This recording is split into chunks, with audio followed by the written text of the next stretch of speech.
آج ہم بات کریں گے ایک ایسے شخص کے بارے میں جو دنیا بھر میں ایک کنٹروورشل لیڈر کے طور پر جانا گیا، صدام حسین۔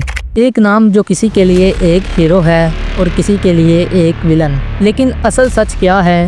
کیا صدام حسین ایک ڈکٹیٹر تھے یا ایک مس انڈرسٹوڈ ویژنری؟ ان کا رائز، ان کا ڈاؤن فال اور ان کا لیگیسی، یہ سب ہم آج کے اس ڈیٹیلڈ ویڈیو میں کور کریں گے۔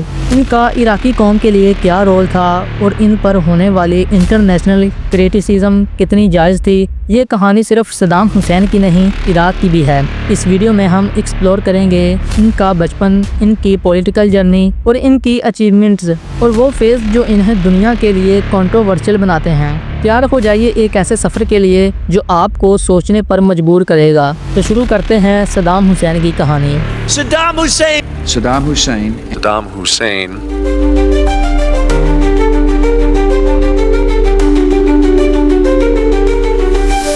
1937 میں صدام حسین ایک غریب فیملی میں تکریت عراق میں پیدا ہوئے۔ بچپن سے ہی ان کا سامنا غربت اور مشکلات سے تھا۔ ان کے فادر کی ڈیتھ ان کے پیدا ہونے سے پہلے ہی ہو گئی تھی، جس کے بعد ان کی مدر نے دوسری شادی کر لی۔ صدام حسین کا چھوٹی عمر میں خود سے لڑنا اور سروائیو کرنا ان کی زندگی کا پہلا سبق تھا، جس کے بعد سے وہ اپنے انکل کے پاس تقریباً 156 کلومیٹر دور بغداد چلے گئے۔ اپنے انکل خیر اللہ کے انفلوئنس کے ذریعے انہوں نے عرب نیشنلزم کے بارے میں جانا اور اسی سوچ نے ان کو باعث پارٹی میں انٹروڈیوس کیا، جو عرب سوشلزم اور ایک یونائٹڈ عرب آئیڈینٹی پروموٹ کرتی تھی۔ صدام حسین نے اسکول اور لا کے ایجوکیشن کے ساتھ پولیٹکس میں بھی انٹرسٹ لینا شروع کیا۔ 1950 اور 1960 کا عراق ایک سیاسی انسٹیبلٹی کا شکار تھا۔ صدام حسین 1968 باعث پارٹی کے تھرو پاور میں آئے اور وائس پریزیڈنٹ بنے۔ یہاں سے ان کی پولیٹیکل سکلز اور لیڈرشپ کے ٹریٹس سامنے آئے۔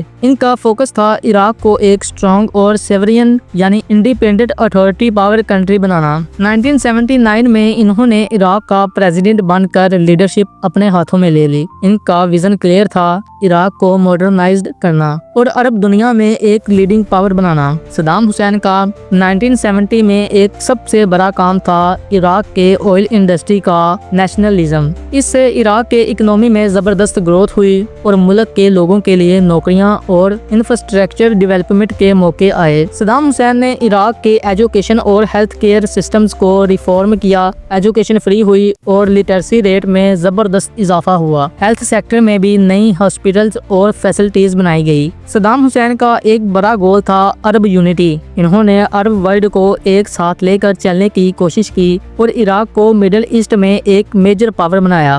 Infrastructures, dams, industrial projects Saddam Hussein کے عراق میں تیزی سے ڈیولپ ہوئے۔ عراق اس وقت مڈل ایسٹ کے سب سے ماڈرنائزڈ کنٹریز میں شامل ہوتا تھا، لیکن کسی کو نہیں پتا تھا اب اس سے آگے صدام حسین کا ڈارک فیسز شروع ہونے لگا تھا۔ جب 1980 میں ایران عراق وار شروع ہوئی اور پھر 1، 2، 3 یا 4 سال تک نہیں بلکہ پورے 8 سال تک یہ وار مسلسل جاری رہی۔ یہ وار صدام حسین کے لیے ایک ٹرننگ پوائنٹ بھی تھا۔ ایران سے پولیٹیکل اور ریلیجیس ڈیفرنس کی وجہ سے یہ لمبی اور ڈسٹرکٹیو وار ہوئی۔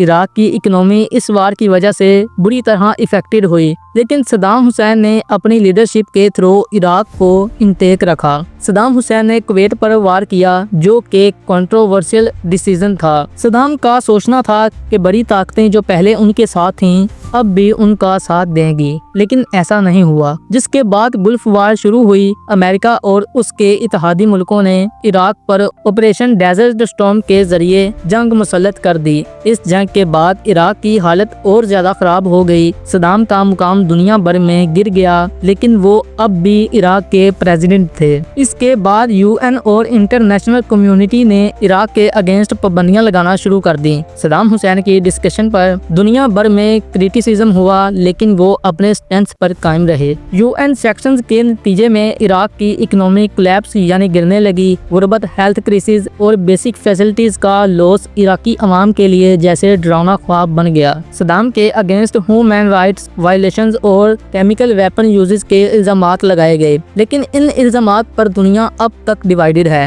2003 میں US اور الائیڈ فورسز نے عراق پر اٹیک کیا WMDS یعنی ویپنز آف ماس ڈسٹرکشن کے نام پر، جس کی وجہ سے صدام حسین کو چھپنا پڑا۔ کئی مہینے تک صدام حسین کی تلاش جاری رہی، لیکن صدام حسین کا کوئی کنفرم لوکیشن کا پتہ نہیں چلا۔ جب امریکہ کے خفیہ آپریشن سے بھی صدام حسین کی تلاش میں ناکام رہے تو صدام حسین کی خبر دینے پر $25 ملین کا انعام رکھ دیا گیا۔ جب اس وقت اتنی بڑی رقم کا انعام سنا تو صدام حسین کے کچھ قریبی ریلیٹیوز نے صدام حسین کی لوکیشن کے بارے میں بتا دیا۔ 14 دسمبر 2003 کو صدام حسین کو تقرید کے قریب ایک آپریشن کے دوران اریسٹ کر لیا گیا۔ اب جب انہوں نے صدام حسین کو پکڑ لیا تھا تو جو انعام یعنی جو $25 ملین اس کی خبر دینے پر رکھے تھے، خبر دینے والے کو $1 بھی نہیں ملا تھا، کیونکہ ان کی ایک سازش تھی۔ صدام حسین پر عدالت میں مقدمہ چلا اور انہیں 1982 میں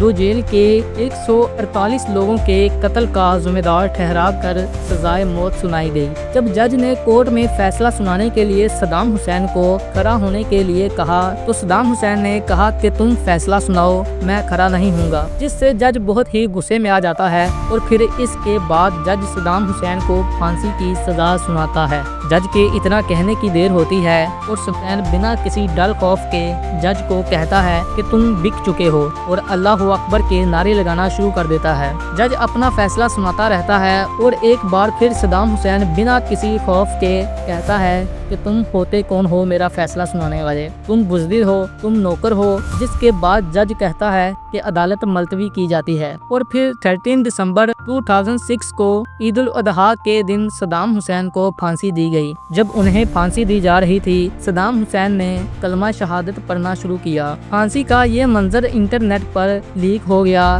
جو صدام حسین کے آخری لمحوں کو سب کے سامنے لے آیا۔ یہ ایونٹ دنیا بھر میں کنٹروورسی کا سبب بنا کیونکہ ان کے ٹرائل کو باعث کہا گیا۔ آج تک صدام کے بارے میں لوگ ڈیوائیڈڈ ہیں، کیا وہ ایک ظالم تھے یا ایک نیشنلسٹ جو اپنے ملک کے لیے لڑ رہے تھے۔ ان کا آئل نیشنلزم اور ماڈرنائزیشن کا کام ایک طرف ہے اور ان کی کنٹروورسیز اور وارز دوسری طرف۔ اس کے بعد کا عراق پولیٹیکل انسٹیبلٹی، ٹیررزم اور اکنامک کولیپس کا شکار رہا۔ صدام حسین کا عراق کچھ لوگوں کے لیے بہترین تھا اور کچھ کے لیے ایک نائٹ میئر یعنی ایک ڈراؤنا خواب۔ ہسٹرینز اور اینالسٹ صدام کی لیگیسی کو کمپلیکس اور لیئرڈ مانتے ہیں۔ کیا وہ ایک مس انڈرسٹوڈ لیڈر تھے؟ یہ سوال ہر عراقی کے لیے اب بھی ریلیونٹ ہے۔ صدام حسین کی کہانی ایک ملک کے ایوولیوشن اور ڈاؤن فال کی کہانی ہے۔ ایک لیڈر جو دنیا کے لیے ایک ویلن تھا لیکن اپنے ملک کے لیے ایک لیجنڈ بن گیا۔ لیکن اصل سچ کیا ہے آپ کی نظر میں؟ کیا صدام حسین ایک ہیرو تھے یا ایک ویلن؟ آپ اس ویڈیو کو دیکھنے کے بعد صدام حسین کے بارے میں کیا سوچتے ہیں نیچے کمنٹس میں شیئر کریں۔ یہ کہانی ہے جو سوچنے پر مجبور کرتی ہے۔ یہ تھی صدام حسین کی زندگی، ایک ایسے شخص کی کہانی جو اپنے عراقی قوم کے لیے جیتا تھا اور اپنی لیگیسی کے لیے مر گیا۔ اسی طرح کے ہسٹریکل اور انٹرسٹنگ کنٹینٹ کے لیے ہمارے چینل کو سبسکرائب کرنا نہ بھولیے گا۔ ملتے ہیں نیکسٹ ویڈیو میں۔